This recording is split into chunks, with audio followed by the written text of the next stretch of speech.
본문이고 설교도 많이 들은 본문이죠.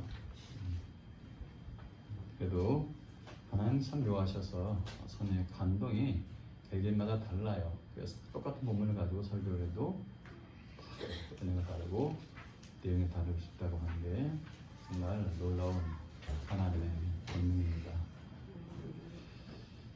그리스도인은 보배를 담은 질그릇이다라는 제목인데요. 여러분이 잘 아시다시피 세상은 어떤 세상이에요? 강함을 추구하는 세상입니다. 강함. 근데 이 강함이라고 하는 것은 뭐예요?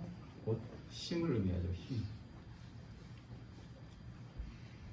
정치적인 권력, 경제적인 능력, 또 삶에 필요한 신지식, 정보, 체력, 심지어 미모나 언변까지도 현대 사회에서는 커다란 힘이 되죠.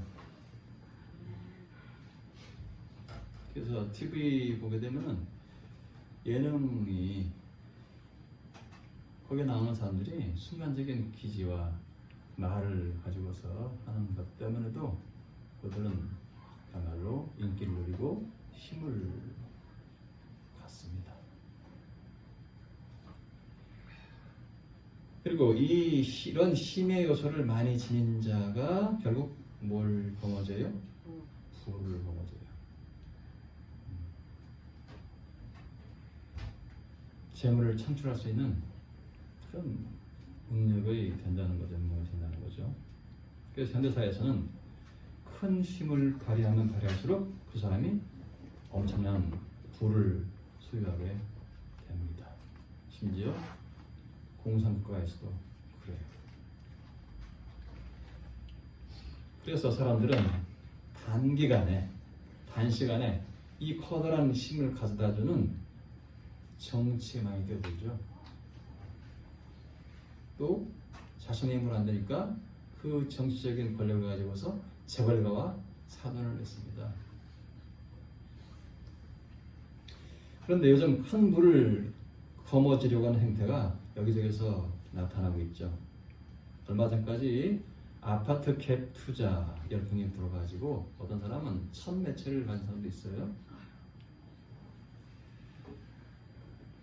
최근 LH공사라고 하는 그런 토지공사 직원들이 신도시 개발 지역에 땅 투기를 자신이 직무상 가진 정보를 가지고서 자기 자신은 물론이고 가족과 친척과 친구들에까지 쫙 돌려가지고서 땅 투기를 해서 돈을 벌어요.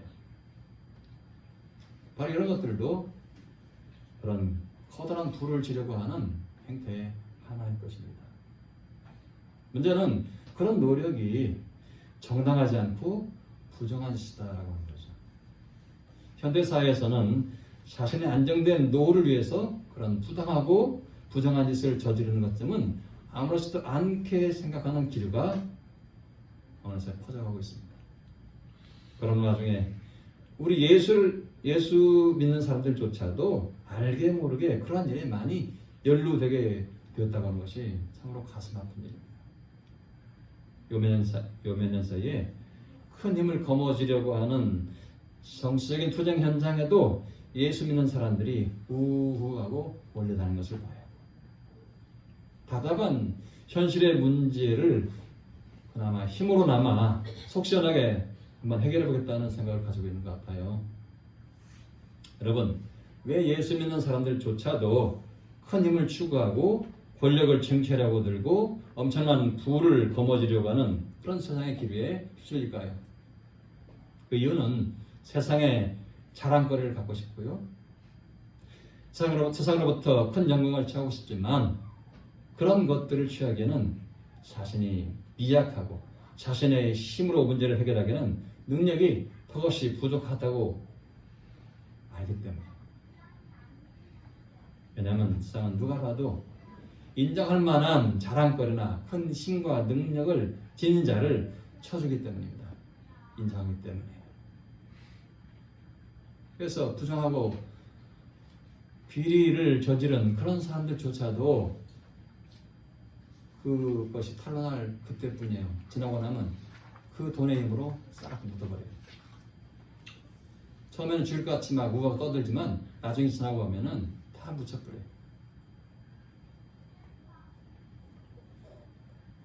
요즘 대학생들이 졸업 전에 해외 연수, 어학연수를 가고 또 자격증을 따는 많은 그런 일들을 해서 그럴 때란 스펙을 쌓고 하는 것도 자신을 하나의 상품으로 어디에 내놔도 충분한 자격자로 인정받기 위해서가 아니겠어요? 그렇게 해서라도 자신이 강하고 능력이 있다는 인상을 심어줘야만 취직이 되기 때문입니다. 요즘 취업하기가 하늘의 별따기죠. 몇 년씩 재수삼수하고도 안 되는 거 허다해. 그래서 알바 인생으로 그냥 지내는 사람이 많은지 몰라요. 이 모든 것이 세상은 약자나 비능력자는 쓸모가 없다고 인식하기 때문에. 그러나 성경은 그와는 반대되는 말씀을 하세요. 그리스도인은 약함을 자랑하는 자들이라고 그렇게 성경은 말해주고 있어요. 우리 모든 그리스도인들은 다 자신의 약함을 자랑하는 자다. 그러면 누구의 강함을 자랑하는 거예요?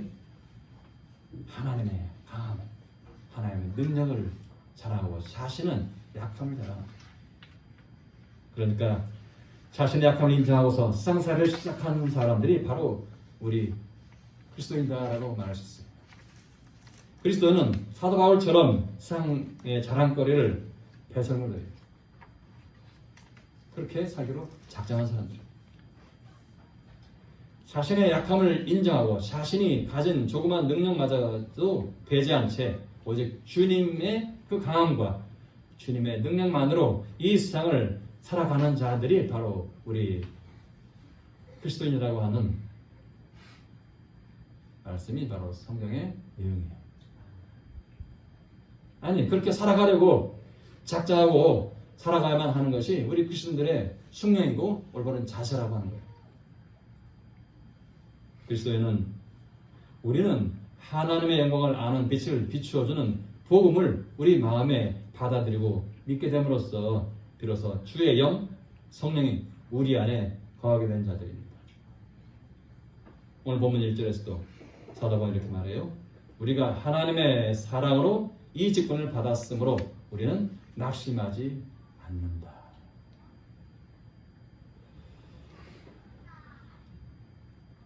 약함을 자랑하는 주님의 일꾼으로서의 부름을 받았는데 그 직분을 받았음에도 불구하고 우리가 이 땅을 살아가면서는 늘 일이 터지고 저리 깨지고 일이 저리 넘어지고 쓰러지고 한다는 거예요. 그렇지만 그럴지라도 어떻게 한다고요? 낙심하지 않는다고요. 내 마음의 중심을 주님께 드린 그 마음의 중심을 잃어버리지 않는다고요. 우리는 하나님의 영광을 아는 빛을 비추어주는 복음을 우리 마음에 받아들인 자들입니다. 그리고 그리스도를 통하여 새 언약의 일꾼으로서의 의의 직분, 살리는 직분을 받은 자들입니다. 사도 바울은 그 직분이 하나님으로부터 부여받은 영광스러운 직분이라는 사실을 깨닫는 후로는 이 세상에서 어떤 고난이나 어떤 어려움을 당해도 낙심하지 않았다고 그렇게 말합니다. 사도 바울은 말합니다. 주는 영이시니 주의 영이 계신 곳에는 자유가 있다. 사실 이 세상은 뭘로 흘러가요? 힘으로 돌아가요. 힘으로 굴러가요. 억지로 힘에 붙잡히거나 힘에 의해서 억울한 매임을 당하는 것이 많은 것이 이 세상이에요. 그러나 그곳에서도 주의 영이 임한 그리스도인은 자유로울 수 있다는 겁니다. 그리스도인은 세상의 힘으로 사는 자들이 아니기 때문에 주의 영으로 주의 힘으로 사는 자들입니다. 주의 영을 의지하여 세상의 힘을 거부하는 자들은 때로 여의치 않은 세상의 힘에 구속당하는 것에 큰 어려움을 느끼지 않는다는 겁니다. 잘 참아내고 잘 견뎌낼 수 있다는 거죠. 그런 측면에서 볼 때 우리 그리스도인들은 세상의 힘을 거부할 수 있어요. 그렇게 세상의 힘을 거부하며 살아온 사도 바울은 자신이 의의 직분, 살리는 직분을 받은 자로서 오직 진리를 쉽고 평범하게 펼쳐 보일 뿐이라고 이렇게 말을 합니다. 사실 어떤 일이 전문가들이 전문적인 지식을 가지고 말을 하면요 못 알아들어요. 사도 바울은 하나님의 복음, 그리스도의 복음에 대해서 구약이든 신약이든 통달하지 않은 것이 없는 분이에요. 근데 그분이 말을 자신이 가진 지식으로 한다면 어떻게 돼요? 못 알아들었어요. 그러니까 어떻게 한다고요? 쉽게 펼쳐서 보인다는 거예요. 말은 비록 능하지 못하지만 글은 능하다고. 바로 그분이 이렇게 말을 해요. 그렇게 함으로써 자신이 하나님 앞에 서 있다는 심정으로 각 사람의 양심에 대해서 자신을 추천하며 이제껏 세상에 하는 방식에 의지해왔던 비밀한 방법이나 부끄러운 방법을 다 그만두고 복음을 전하는데 어떤 유인책을 사용하지도 않고서 하나님의 말씀을 왜곡시키지 않으면서도 오직 진리만을 밝힌다는 겁니다. 그러나 그렇게 전한 복음이 만약 사람들에게 차단된다면, 전해지지 않는다면 그것은 오로지 망해가는 사람들에게만 차단된다는 거예요. 복음은 능력이 있어서 아무리 어려운 말로 얘기를 해도 들을 사람은 듣게 되고 깨달을 수 있게 된다는 거죠. 그러나 복음이 가는 것이 차단되는 것은 어떻게 되는 거예요? 사실은 세상의 권력, 세상의 힘에 마음을 빼앗긴 자들이. 왜냐? 이 세대의 신이 그렇게 복음을 차단하기 때문이라. 즉 힘을 주고 물질의 풍요를 가져다준 이 세대의 신이 예수를 믿지 않은 자들의 마음의 눈을 멀게 한다는 겁니다. 마음의 눈을 멀게 해요. 그를 몰라서도 아니에요. 귀가 막혀서도 아니에요. 마음의 눈이 멀어버린 거예요. 그 결과 그들은 하나님의 형상인 그리스도의 영광을 나타내는 복음의 빛을 볼 수 없게 된다는 겁니다. 마치 욕심이 잉태한 즉 몰라요? 죄를 낳고 죄를 낳은 즉 사망을 낳고. 그러니까 뭐예요? 욕심이 잉태한 즉 사망을 낳는다는 거죠. 사도 바울은 고린도 교인들에게 이렇게 말합니다. 우리는 우리를 전파하는 것이 아니라 오직 그리스도 예수의 주 되신 것과 또 예수를 위하여 우리가 너희의 종된 것을 전파합니다. 예수님 우리의 주라는 사실과 자신들은 예수를 위해서 너희의 종이 됐다. 이렇게 말해요. 사도 바울의 말처럼 그들 일행이 자유로울 수 있는 것은 자신들의 자랑이나 이익을 위하여 복음을 전하는 것이 아니기 때문이에요. 만약 자신의 이익을 위해서 복음을 전한다면요, 때로 그 이익이 사라지게 되는 어떤 경우를 당하게 되면 자유가 없어져요. 막혀버려요. 왜 교회 안에서 싸움이 나고 다투고 갈라져 나갑니까? 이익 때문에. 그죠?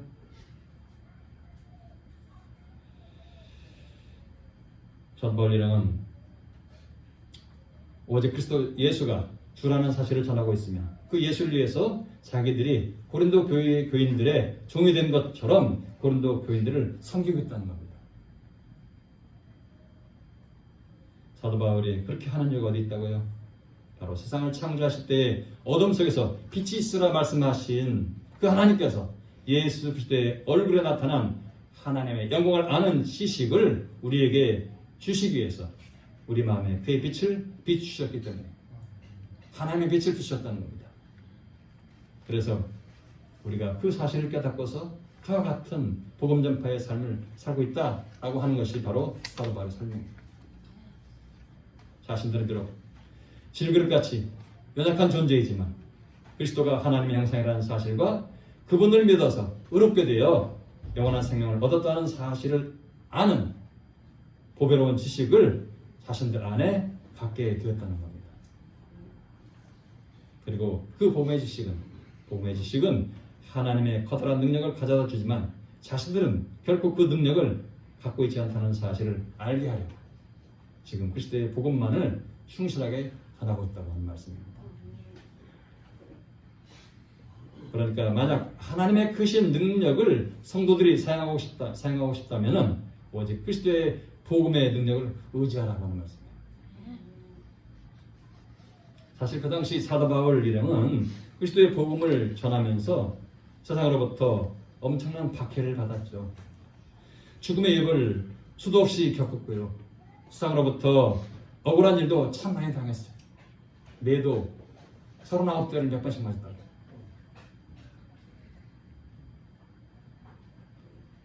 제가 고등학교 다닐 때 밴드를 했어요. 밴드반 했어요. 1학년 때 좀 하다가 집에서 반대를 하고 또 슬슬 꾀가 나서 안 하려고 탈퇴한다고 했어요. 그랬더니 도망다니기도 쉽게 도망다니지 못해요. 그래서 이제 가서 정식 선언해가지고 나 그만두겠다 했더니 그러면 조건이 있다고 그래요. 뭐라 하냐면 네가 우리가 때리는 매를 100대만 맞으라 그래요. 그게 어떤 거냐면요, 벤치, 옛날에 그 나무 이렇게 쭉 긴 거 있잖아요. 그 벤치를 발로 뻥 차면 못이 다 박혀져 있어요. 통 튀어나와요. 그걸 가지고 그냥 때리는 거예요. 그런데요, 45대를 맞으니까 못 맞겠더라고요. 도저히 안 돼. 포기했어요. 죽다 살아났어요, 사실. 나중에 보니까요, 피가 어려가지고 다 달라붙어가지고 떨어지잖아. 근데 이 사도바울이 맞는 매라고 하는 것은 그것보다 훨씬 더 심한 거예요. 죽음을 각오하고 때리는 거거든요. 그러니까 39대를 맞으면 그 이상을 맞으면 죽는 거예요, 사실은. 거기까지 한계라는 거죠. 40에서 하나 감한 매를 쳤다고 그러잖아요. 퇴장. 그 정도를 수없이 겪었던 사람들이.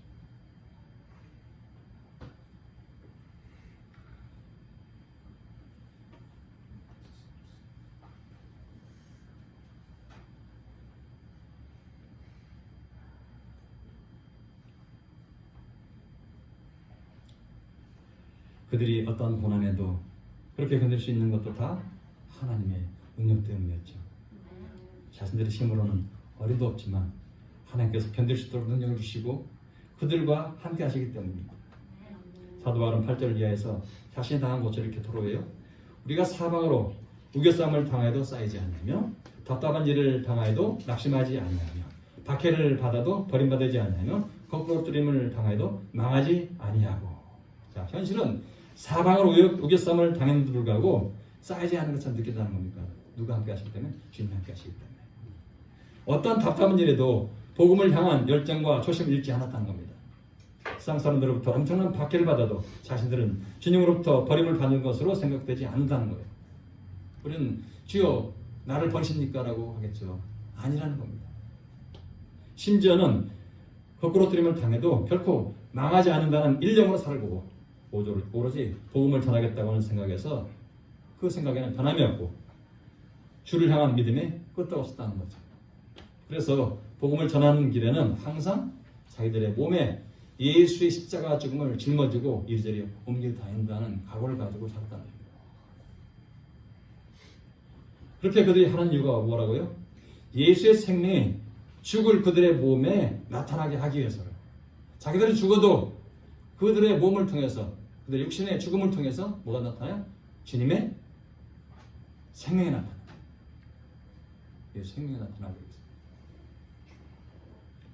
어떤 수치를 겪고도 어떤 박해를 당해도 끄떡하지 않고 오로지 예수의 복음을 전하고 다니는 이유는 복음을 전하다가 설령 죽임을 당할지라도 자기들은 오로지 예수의 생명을 전하기 위해서 죽임을 당한다고 하는 그 한 가지 생각만으로 그렇게 왔다는 거예요. 그리 바울에게 있어서 복음은 그만큼의 가치가 있다는 겁니다. 복음의 가치가 있다고. 생명만큼. 그렇게 하면 결국 바울 일행의 죽임을 당하겠지만 자기들에게서 복음을 전해 받은 자들 안에는 그리스도의 생명이 역사하게 된다는 겁니다. 모든 선교 현장에는 피가 흘렀어요. 모든 전 세계의 모든 복음의 현장에는 선교 현장에는 피가 흘렀어요. 그리스도 복음의 전파를 위해서 생명을 바치고 뛰다가 우리는 죽음을 당할지라도 고린도 교회 성도들 당신들 안에는 예수 그리스도의 생명이 살아있을 것이기 때문에 우리는 그렇게 합니다라고 한 것이 바울의 고백이에요. 그러므로 그런 믿음의 선조들의 희생의 대가를 복음을 전해 받은 대가로 그런 복음을 전해받은 현재 우리 안에는 지금 이 순간에도 그리스도의 생명이 역사하고 있고 또한 역사해야 마땅한 것입니다. 사도 바울의 말대로 우리는 다 연약한 질것 같은 존재예요. 만약 우리의 힘만으로 세상에 힘이 부딪힌다면 깨질 수밖에 없는 것이 우리의 모습이고 바로 질것 같은 존재. 하지만 단순한 질것은 결코 아니라는 거죠. 하나님의 영광으로 인도하는 보배를 담고 있는 질것입니다. 여러분 안에는 하나님의 영광을 인도하는 보배를 담고 있는 질것이에요. 여러분, 우리에게는 복음의 능력이 있습니다. 우리에게는 하나님의 영광을 아는 빛이 존재합니다. 때로 양심이 그것을 깨우쳐 주기도 합니다. 믿음이 약해져 갈 때 내가 이렇게 하면 안 되지? 이렇게 깨우쳐 주는 거 있잖아요. 내가 이렇게 많이 바뀌었지? 이렇게 변했지? 내가 타겠지? 이렇게 있잖아요. 이게 뭐예요?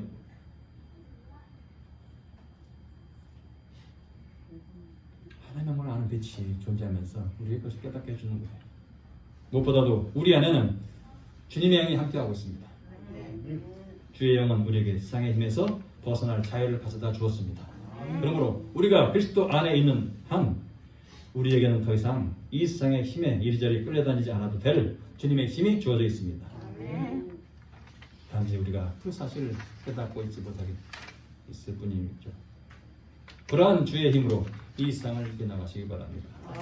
여러분은 세상의 힘을 갖고 싶어서 그리스도의 눈에서의 영심을 속이는 일을 해서도 안 될 것입니다. 부정을 저지르거나 부당한 일을 하거나 불의와 타협해서도 안 될 것입니다. 뭐 남들 다 하는데 우리라고 못할 게 뭐야 라는 생각을 가져도 안 됩니다. 여러분 안에는 세상의 것을 전혀 부러워할 필요가 없는 보배, 세상의 것보다 몇 억 배의 가치를 지닌 보배가 들어있기 때문입니다. 여러분은 비록 질그릇처럼 깨질 연약한 존재이지만 여러분 안에는 영원한 생명이신 주의 영, 그리스도의 영, 성령이 생명으로 역사하고 있습니다. 우리는 그 성령의 능력으로 강포한 힘이 난무하는 이 세상을 이길 수가 있습니다. 그러므로 여러분은 더 이상 세상의 것을 바라볼 필요가 없습니다. 오로지 주님만 바라보고 주의 나라와 그의 의를 구하면 되는 것입니다. 나머지는 주님께서 책임져 주신다고 약속해 주셨습니다. 코로나19로 오늘날 그리스도인의 존재와 가치와 그 위상이 많이 추락했습니다. 그래서 어디 가서 예수 믿는다고 하는 말을 하기가 쉽지 않은 참 껄끄러운 상황입니다. 하지만 우리가 예수 그리스도를 바라보면서 그분이 말씀하신 바를 잊지 않고 잘 지켜나간다면 우리에게서는 바로 그리스도의 생명이 나타날 것입니다. 그렇게 되면 그리스도의 복음의 가치는 우리로 인해서 잘 지켜질 것입니다. 그때를 바라보면서 오직 주님의 나라와 그의 의를 구하는 자에게 모든 것을 더하시겠다고 하는 약속을 믿으시고 앞장에 나아가시기를 바랍니다. 그리하면 주님께서는 세상에 주는 것보다 더 큰 복을 여러분에게 더하실 것입니다. 비록 여러분이 기도한 만큼 오늘날 많은 것을 받지 못한다 할지라도 주님은 때가 되면 여러분이 받지 못한 그 복을 여러분의 자식들에게 줄 것이고 자손만대로 베풀어 주시라고 믿습니다. 그런 은혜가 여러분에게 충만히 임하기를 주님의 이름으로 축원합니다. 기도하겠습니다. 참 좋으신 아버지 하나님, 주님의 은혜가 아니고서는 복음을 깨달을 능력도 없고 이 거친 세상을 살아갈 수 있는 그런 능력도 힘도 없습니다. 우리는 세상의 힘에 부딪히면 깨질 수밖에 없는 그런 존재입니다. 연약한 질그릇입니다. 그러나 그러한 질그릇 같은 우리 안에 주의 말씀이 있고 주님의 복음이 있고 주님의 영이 함께 하시면서 우리를 날마다 새롭게 하신 줄로 믿습니다.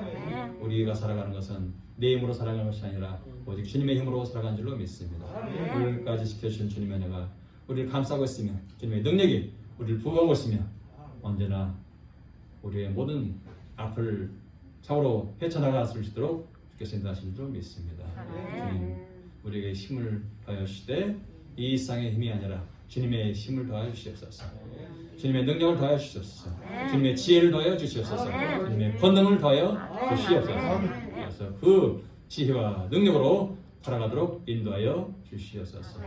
어떤 일을 만나도, 어떤 고통을 당해도, 어떤 경우를 당해도 주님을 잊지 않게 해주시옵시고 주님께 날마다 범사에 감사하는 우리 모두가 되게 해주시옵소서.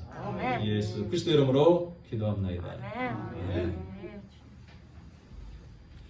찬송가 116장 같이 보겠습니다.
지금은 우리를 영원한 죽음의 구렁텅에서 건져오리사 새 생명을 갖게 하신 주 예수 그리스도의 크신 은혜와 하나님 아버지의 그 놀라우신 사랑하심과 보혜사 성령님의 교통하시고 인도하시고 내주하시고 역사하시며 어떠한 난간에도 오직 믿음으로 승리하게 하시니 오늘 주의 말씀을 들으며 세상에 당신답게 복음의 능력으로만 살기를 원하는 이 사람 모든 자녀들의 머리 위에 가정과 직장과 모든 생업의 터전의 꿈과 비전이 이제로부터 영원토록 함께 있을지어다.